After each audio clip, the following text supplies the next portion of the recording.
मियाँ साहब ज़रा आपकी इंटरजेक्शन हो जाए, आपकी एक कंट्रीब्यूशन हो जाए, क्या फरमाएंगे आप कि क्या हो रहा है वहाँ पे, और कोई इंसाफ जजों को भी मिल पाएगा जो वो मांग रहे हैं? मियाँ साहब देखें काजी साहब, इस हवाले से दो आरा पाई जाती हैं। एक तो आज पटिशन तो दायर हो चुकी है और इसमें 5 जज साहबान जिन्होंने ख़त लिखा था उन्होंने ही आज पटिशन दायर कर दी है, और पाए के वकील हैं जो दो वकला जो हैं जिनके ज़रिए ये पटिशन दायर की गई है, सलाहुद्दीन और मनीर मलिक, इनके जो अदालती कैरियर है वो बड़ा शानदार है। लेकिन ये जो पटिशन दायर की गई है ये आर्टिकल 200 को चैलेंज किया गया है जो कि सदर के इख्तियारात हैं, और उसमें कहा गया है कि ये आर्जी तौर पर जो है वो इस्तेमाल किया जा सकता है। इसको मुस्तकिल तौर पर सीनियरिटी को डिस्टर्ब किए बगैर जो है वो इस्तेमाल हो सकता है और आर्जी ट्रांसफ़र की जा सकती है, और जो ट्रांसफ़र हुई है वो भी गलत है और जो सीनियरिटी का जो डिस्टर्ब हुई है वो भी गलत है। और इस हवाले से ये अच्छा मियाँ साहब, हमारा राब्ता बहाल हुआ है जांजेब अब्बासी साहब, हम थोड़ी सी गुफ्तगू कर चुके हैं कि क्या उनके मसाइल हैं, क्या इंसाफ मांग रहे हैं और क्या कराइन बता रहे हैं नतीजा निकल सकता है इसका? अब्बासी साहब देखें, इस्लामाबाद हाई कोर्ट के इन 5 जजेस का ये क्लेम है कि जस्टिस सरफराज डोगर को लाहौर हाई कोर्ट से ट्रांसफ़र करके जब इस्लामाबाद हाई कोर्ट लाया गया तो लाहौर हाई कोर्ट में उनका सीनियरिटी लिस्ट में नंबर 15वां था, लेकिन यहाँ पे सीनियरिटी लिस्ट तब्दील हुई और वो सीनियर प्यूनी जज इस्लामाबाद हाई कोर्ट बन गए। इस वक्त वो कायम मकाम chief justice Islamabad high court भी हैं। रिप्रेजेंटेशन उन्होंने अपने चीफ जस्टिस आमिर फारूक जो कि इस वक्त सुप्रीम कोर्ट के जज हैं उनको जमा करवाई। उस रिप्रेजेंटेशन को मुस्तरद किया गया, सीनियरिटी लिस्ट को बरकरार रखा गया। अब आर्टिकल 184(3) के तहत ये पटिशन सुप्रीम कोर्ट में दायर हुई है। आर्टिकल 184(3) का जो मामला है, अब 26वीं तरमीम के मुताबिक ये दरखास्त आईनी बेंच में जाएगी। जस्टिस अमीनुद्दीन खान की सरबराही में बेंच जो है उसने इस केस के ऊपर समाअत करनी है। ये मौक़िफ़ इन 5 जज साहिबान का ये है कि इस पूरे सिनेरियो में जब एक जज एक हाई कोर्ट से दूसरी हाई कोर्ट में ट्रांसफ़र होके आता है तो उसको उस नई हाई कोर्ट में नया हल्फ लेना पड़ता है, और जब एक जज नया ओथ लेता है तो फिर उसकी सीनियरिटी वहीं से शुरू होती है। जबकि जो रिप्रेजेंटेशन खारिज की गई थी उसमें तो आमिर फारूक साहब उस वक्त के chief justice Islamabad high court, उनका ये मौक़िफ़ था कि सीनियरिटी अब्बासी साहब, मैं एक और एंगल से सवाल आपसे सवाल करता हूँ, ये जो भी ये क्या हम इसे भी जो हमारी जुडिशरी में डिवीजन है मुबैना तौर पर कहा जाता है और बड़ी खुल के खत भी लिखे जाते हैं, ये उसी की एक एक्सटेंशन नजर आती है आपको? जी बिल्कुल, इसमें कोई दो राय नहीं है कि अदलिया तकसीम तो है। सुप्रीम कोर्ट में भी डिवीजन है, इस्लामाबाद हाई कोर्ट में भी डिवीजन है। जहाँ पे जज के ट्रांसफ़र का इशू है वो तो कॉन्स्टिट्यूशन ने इख्तियार दिया हुआ है सदर मुमलिकत को, लेकिन सीनियरिटी लिस्ट क्या एक जज के ट्रांसफ़र होने के बाद उसके साथ ट्रैवल करती है या उसको नया ओथ लेना पड़ेगा? मेरे ख्याल में ये एक नया सवाल है और it's a case of first impression है। तो अगर कोई केस ऑफ फर्स्ट इम्प्रेशन हो तो फिर वो तशरी का तकाजा करता है।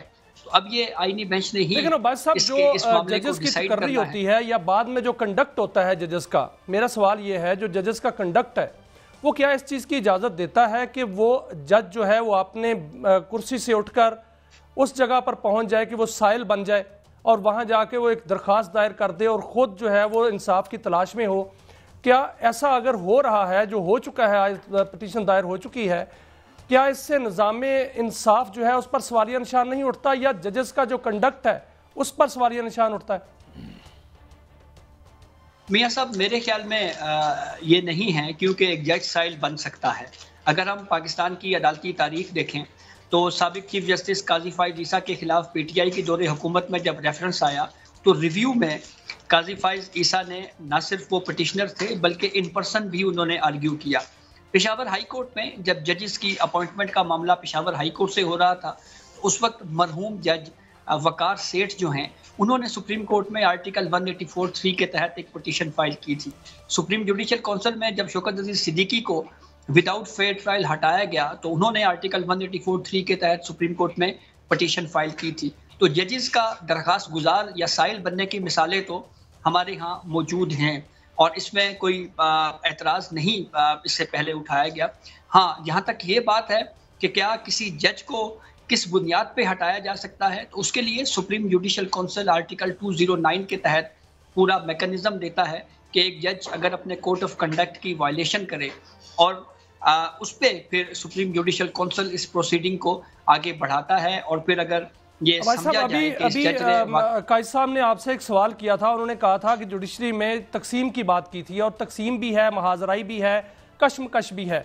आपको क्या लगता है कि ये तकसीम, महाजराई और कश्मकश बढ़ेगी या ख़त्म हो जाएगी इसी तरह पिटीशंस के बाद अगर फैसला आता है, या अदालती बहरान में तब्दील होती हुई नजर आ रही है? देखें, मालूम तो ये होता है कि ये जो कश्मकश या इख्तलाफात हैं, ये कहीं ना कहीं इसमें ज़ाती पहलू भी हमें नजर आता है। सुप्रीम कोर्ट की बात करें तो सुप्रीम कोर्ट पे बुनियादी एतराज़ विद इन द जुडिशरी आया 26वीं आईनी तरमीम के ऊपर। जाती से आपकी क्या मुराद है? जी, मैं उसी को एक्सप्लेन कर रहा हूँ। जब 26वीं आईनी तरमीम के मामले के ऊपर सुप्रीम कोर्ट में इख्तलाफ आया तो उस वक्त उन जजेस की तरफ से इख्तलाफ किया गया जो 26वीं आईनी तरमीम के तहत चीफ जस्टिस ऑफ पाकिस्तान नहीं बन सके। खतूत लिखे गए। इस्लामाबाद हाई कोर्ट में जिन ये क्लेम है कि उनको, जैसे जस्टिस मोहसिन अख्तर कियानी है, उनका ये मानना है कि मोस्ट सीनियर जज ऑफ इस्लामाबाद हाई कोर्ट मैं हूँ, जबकि जस्टिस सरफराज डोगर साहब को जो ट्रांसफर किया गया है लाहौर हाई कोर्ट से और इस्लामाबाद हाई कोर्ट में लाया गया है, तो ये मेरी सीनियरिटी को मुतासिर करने के लिए ये पूरा एक ये काम या ये इकदाम जो है वो उठाया गया है। लेकिन इस हद तक तो ये बात दुरुस्त है कि क्या सीनियरिटी एक जज के ट्रांसफर होने के साथ उसके साथ ही ट्रेवल करती है? अच्छा जाजेब साहब, मैं एक और एंगल से पूछ रहा हूं। वहीं से भी फिर सीनियरिटी का मैं एक और एंगल से पूछता हूं। ये जो एक तासुर है कि ये जो तरामीम मुबैना तौर पर की गई हैं, ये इंसाफ के निज़ाम को मतलब है अपने हक में यानी माइल करने की कोशिश है, इस तासुर को कितनी क्रेडिबिलिटी देते हैं आप? मैं आपका सवाल ठीक तरह से सुन नहीं सका। चले मैं दोबारा आपसे सवाल करता हूं। मैं साकिब बशीर साहब, मैं सवाल करता हूं, हमारे साथ जांजेब अब्बासी साहब हैं और मियां शाहिद साहब भी। ये एक तासुर किस हद तक दुरुस्त है कि 26वीं तरमीम पे जो उसके नाकिद हैं या नाकिदीन हैं, वो ये कहते हैं जी कि ये जुडिशल निज़ाम को अपने शायद मुबैना तौर पर, वो लोग कहते हैं, हम तो नहीं कहते, कि जी अपने हक में उस्तवार करने की एक काविश है। ये तासुर दुरुस्त है या महज तनकीद है? साकिब बशीर साहब, मेरी आवाज़ शायद साकिब बशीर साहब तक नहीं पहुंच पा रही, आज कुछ इशू आ रहा है। जाजेब बाबा, अच्छा मियाँ साहब, राब्ते कुछ हमारे आजकल ज़ाहिर है कोई फायर वाल है या क्या मामला है? हुजूर, आपसे ये सवाल पूछता हूँ कि ये तासुर किस हद तक दुरुस्त है कि जी जुडिशरी को मैनेज करने की कोशिश है, पार्लियामेंट को भी जो मैनेज करते हैं PTI वाले कहते हैं, और इदारों को भी मैनेज, ये इस तरह का तासुर है या गलत तासुर है आपके ख्याल में? देखिए काजी साहब, तासुर तो नहीं होना चाहिए और तासुर ऐसा पैदा भी नहीं होना चाहिए, और इस तरह के मामला जो हैं वो क्लियर होने चाहिए कि कोई तासुर पैदा ना हो, लेकिन तासुर पैदा हो रहा है, इसमें कोई शक नहीं। इस हवाले से दो आराप पाई जा रही हैं। हुकूमत का कहना है कि इसको कोर्ट पैकिंग नहीं कहा जाएगा, क्योंकि इस वक्त जुडिशरी जो है वो जिस मामलात में चल रही है और जिस तरह उसकी लाइन एंड लेंथ बन चुकी है, ये वक्त की ज़रूरत थी और वक्त के मुताबिक और जो आईनी तरमीम की गई है उसके मुताबिक है, और इसमें किसी की ज़ाती ख्वाहिश या ज़ाती अनात नहीं है।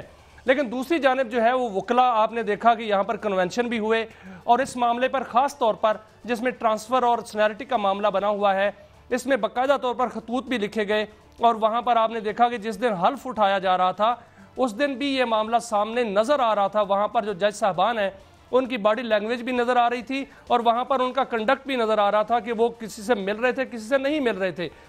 तो इस तरह का जो तासर है ये अदलिया में मजीद तकसीम पैदा करने का बायस बनता है, जो कि नहीं होना चाहिए, लेकिन बदकिस्मती से तासर नज़र आता है। अच्छा, अभी मुझे ज्वाइन किया जांजेब अब्बासी दोबारा।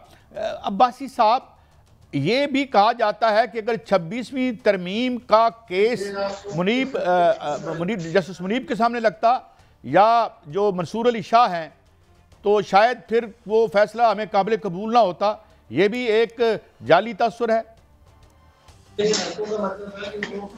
देखें, अब 26वीं तरमीम के बाद तो ये सूरत हाल क्लियर है कि आर्टिकल 184(3) की जो दरखास्तें हैं वो तो आईनी बेंच ने ही सुननी है। तो आईनी बेंच में जस्टिस मंसूर या जस्टिस मुनीब साहब का नहीं है, वहाँ पे शामिल नहीं है। उसकी वजह यह है कि जब जुडिशल कमीशन का पहला इजलास हुआ था, उसमें यह फैसला हुआ था कि वो जजेस जो 26वीं तरमीम के मुतासरा हैं या वो 26वीं तरमीम के उससे फ़ायदा हुआ है, वो जजेस जो है वो आईनी बेंच का हिस्सा नहीं होंगे। एक खबर ये भी आ रही है कि इमरान खान के हवाले से जो अपील का केस है वो 2 साल बाद जो है वो लगेगा। ऐसा होता था पहले, कभी नज़ीर सामने आई है? और क्या ये अपीलों का जो है मामला ये इतना लटकाया जा रहा है या वाकईतन जो जब बारी आएगी तब लगेगा? देखें, इस वक्त तो अगर हम कॉन्स्टिट्यूशनल बेंच की बात करें तो उसका तो पूरा फोकस मिलिट्री कोर्ट्स केस के ऊपर ही है। हम देख रहे हैं कि रोजाना की बुनियाद के ऊपर आईनी बेंच मिलिट्री कोर्ट्स केस सुन रहा है। इस भी पूरे हफ्ते में सोमवार से मंगल से लेकर आज जुमेरात है, आज तक रोजाना की बुनियाद के ऊपर ये जो इस्लामाबाद हाई कोर्ट में इश्यूज चल रहे हैं जिसमें अपील है इमरान खान की लगी हुई, जिसमें 190 मिलियन पाउंड के हवाले से, वो भी केस ये कहा जा रहा है कि वो अपनी बारी पर लगेगा। अगर उसकी बारी जो है 2 साल में आती है तो 2 साल बाद ही लगेगा। क्या इससे पहले भी ऐसा होता रहेगा? हमने देखा कि नवाज शरीफ जैसे ही उनको सजा हुई थी और उसके चंद दिन बाद जो है सजा मुअत्तल हो गई, और अब ये इस तरह का जो मामला खबरें आ रही हैं, क्या इसको रूटीन समझा जाए? देखें, मेरे ख्याल में तो अगर एक कोर्ट खुद से ये तय करती है कि जो केस जिस बारी पे उसका नंबर जिस पे फाइल हुआ है वो उसी बुनियाद के ऊपर ही आएगा, तो ये उसकी सवाबदीद है। एक अदालत के सामने साइल जो है वो उसमें तफरीक नहीं होनी चाहिए कि ये हमारे सामने जिसने दरखास्त दायर की है या कोई। It was a great pleasure to have you on this. नाज़रीन, बहुत सी और खबरें हैं। ये ओवर इनवॉइसिंग क्या होती है? अंडर साकिब बशीर साहब हमारे साथ हैं गालिबन। अच्छा मियाँ साहब, ये मुझे बताएं, ये 2 साल बाद इलेक्शन का मंसूबा जो है ये क्या बात है? और पहले भी कहा जा रहा था कि बानी पीटीआई को ये शर्त दी गई थी कि भाई आप 2-3 साल आराम करें, तो अब ये इशू दोबारा कैसे पॉपअप कर गया? देखिए काजी साहब, इस हवाले से एक फार्मूला सामने आया है और उसको कहते हैं नवाज शरीफ फार्मूला। और नवाज शरीफ साहब ने ये ज़राए कहते हैं कि चंद दिन पहले पिछले हफ्ते के दिन या इतवार के दिन, इन 2 दिनों में एक बैठक जो है वो लाहौर में हुई और वहाँ पर उन्होंने फार्मूला दिया है। आपने देखा कि इरफान सिद्दीकी साहब की भी मुलाकात हुई है नवाज शरीफ से, तो वहाँ ये फार्मूला जो है वो सामने आया है। नवाज शरीफ का ये ख्याल है कि जो फार्म 47 की बात होती है और दूसरी तरफ से उनके मुताबिक कि ब्लैकमेलिंग हो रही है और कोई जो पार्टी जो है वो धमकियाँ देती है कि हम वहाँ से निकल जाएंगे और ये हुकूमत जो है उन पर इन्हिसार कर रही है, तो इसलिए उन्होंने ये फार्मूला दिया। ज़राए कहते हैं, बड़े मोतबर ज़राए, कि नवाज शरीफ का ख्याल है कि 2 साल के अंदर अंदर खिदमत की अखीर कर दी जाए, पंजाब में अवाम की खिदमत की जाए, मुख्तलिफ मनसूबे लाए जाएँ। और उन्होंने शहबाज शरीफ को भी कहा कि वो भी वफाक में जो है वो मरियम नवाज की तरह फाल हो जाएं और वहाँ पर जो है वो अवामी खिदमत करें और 2 साल के अंदर अंदर जो है। आप ये कह रहे हैं मियां साहब, माफी चाहता हूँ, आप ये कह रहे हैं कि मिड टर्म इलेक्शन की शर्त मान ली है मुस्लिम लीग नून ने? देखिए, इसको शर्त कहा जाए काजी साहब या फार्मूला कहा जाए, अभी तो फार्मूला कहा जा रहा है और जाहिर है अगर ये इलेक्शन 2027 में होते हैं तो फिर इसको मिड टर्म इलेक्शन ही कहा जाएगा। उस तरफ जो है वो खुद नवाज शरीफ जो है वो आगे हैं और उन्होंने ये पेशकश की है और ये कहा है कि उन इलेक्शन में सादा अक्सरियत हासिल करके दोबारा जो है वो इलेक्शन, ये तो बड़ी अच्छी बात है, बड़ी अच्छी बात है और दुआ भी है कि ये इलेक्शन भी जो है वो 2024 की तरह इंतहाई शफाफ हो। ये फिक्र मोतरज़ा हो सकता है।